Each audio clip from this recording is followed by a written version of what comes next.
Have you ever made a mistake so heavy that the hardest part wasn't fixing it, but finding the courage to face its consequences?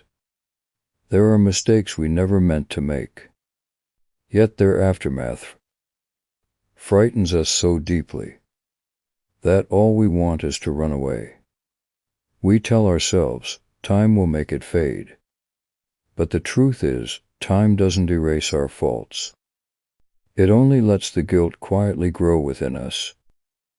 If you're hearing these words anywhere, on your way to work, in the silence of an evening, or simply while thinking about something you regret, I want to invite you to pause for a moment.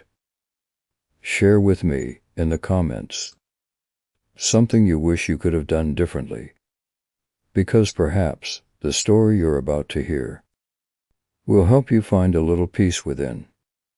Now, let's return to a small seaside town where a boatmaker named Arthur once lived, a man who lost everything simply because he lacked the courage to take responsibility for one small mistake. In the northern coastland stood a small seaside town called Windermere, where cobblestone streets were veiled in morning mist, and the sound of waves blended with the steady rhythm of hammers from the boatyards lining the harbor. Among those echoes, one hammer rang clearer, firmer than the rest. The hammer of Arthur Greaves, the most renowned shipwright in the region. Arthur was in his 40s, broad-shouldered and strong, his hair already streaked with early gray. His face was weathered by sun and sea, his hands rough and callous, yet his eyes remained sharp, disciplined, unwavering. Every ship he built was so sturdy that townsfolk often joke, if it's Arthur's ship, even the sea must make way. Arthur was a man of few words.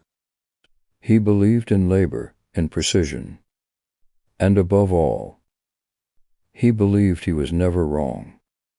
That quiet pride made others both respect and fear him. And Arthur himself, though he loved his craft deeply, hid beneath that stern exterior a silent fear of failure he never dared to name. That summer, a wealthy merchant from the capital arrived in Windermere. He sought out Arthur, asking him to build a grand cargo ship, a vessel that would bear the name Aurora. It was the opportunity Arthur had waited for all his life. If this ship succeeds, he thought, my name will sail far beyond this small town. The workshop burned with life each day. Timber arrived in steady deliveries, the scent of pine resin thick in the air. Sunlight streamed through the windows, scattering golden dust across planks being carved and polished to perfection. By Arthur's side worked Elias, the youngest apprentice, a boy who watched his master with a mix of awe and quiet reverence. Arthur was strict but dedicated, demanding yet deeply skilled. To Elias, he was more than a teacher, he was what the boy dreamed to become. One evening, as the crimson sunset flooded the workshop, Elias noticed a hairline crack running along the ship's hull. Thin as a thread, but unmistakable. Heart pounding, he called out, "Master, this wood, it looks fractured." Arthur bent down, inspecting the flaw.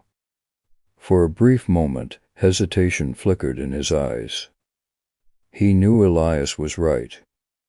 But replacing the entire plank would delay the launch. Outside, the merchant was already pressing for progress, his impatience growing each day. Arthur straightened up, wiped his hands on his apron, and said quietly, "Don't worry. A small crack won't sink a ship. Let's keep going, Elias." The boy bit his lip and nodded. The sea breeze swept through the open doors, and that tiny crack quivered, like a wound that refused to close. 2 weeks later, Aurora was launched amid the cheers of the whole town. Arthur stood on the pier, arms folded, a rare smile breaking across his weathered face.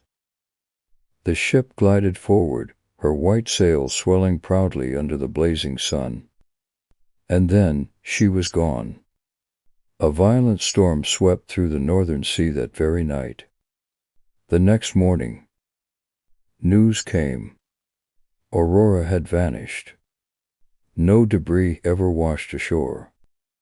No survivor was ever found.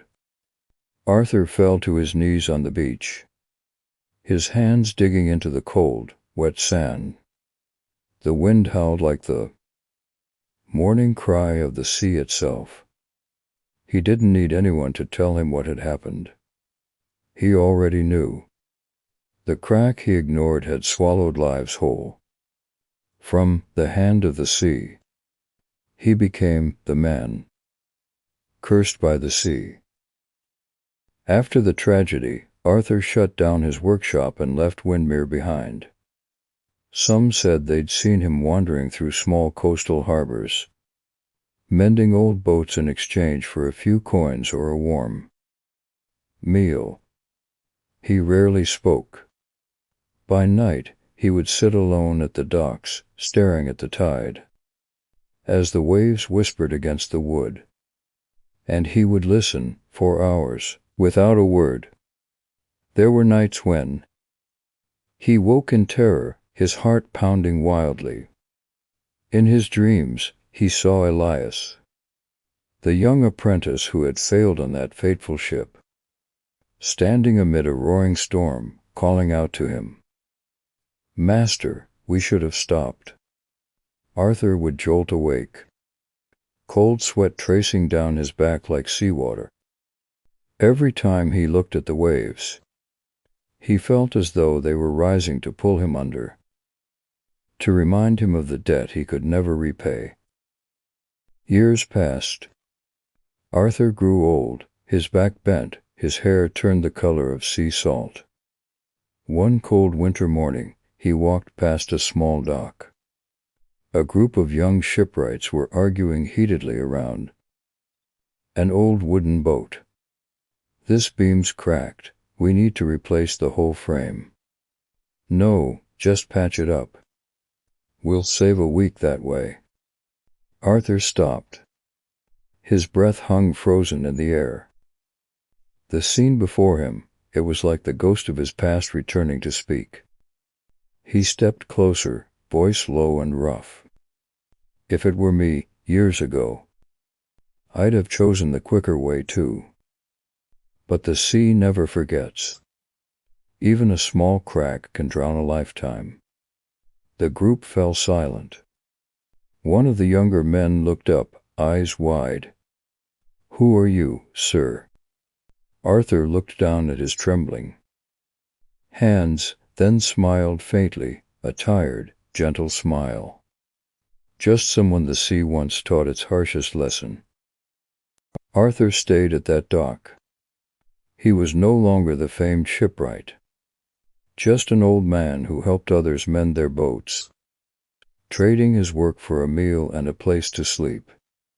Yet in every hammer's strike, every carved line, he poured his soul, as if each repair were stitching back a piece of his own heart. He worked patiently, carefully, never again overlooking a single flaw. Each morning, he walked to the shore, gazing at the calm water and whispering softly, "I'm sorry," not only to Elias, but to himself, the proud man who once feared being wrong. When the new ship was finally completed, its owner offered to carve Arthur's name onto the hull. Arthur smiled, shook his head gently, and said, "Don't carve my name. Just one word, responsibility." That evening, as the ship sailed out to sea, The setting sun turned the water to liquid gold. Arthur stood at the shore, the wind tugging gently at his silver hair. Tears welled in his eyes, not of sorrow, but of peace. We've all been Arthur at some point in our lives. We've all made mistakes, felt afraid, and tried to run away from ourselves. But responsibility isn't about never falling. It's about having the courage to stand up, to own it, and to make things right. If you're carrying a burden of guilt in your heart right now, start by facing it. Don't run from it. Don't make excuses. Have the courage to admit the truth, not to punish yourself, but to understand that your mistakes do not define who you are. Like the child who once hurt their parents, the friend who once broke someone's trust, or Arthur himself, the man whose pride cost him everything he held dear. They all found peace only when they chose to face the consequences of their own actions. Responsibility doesn't live in promises. It lives in actions.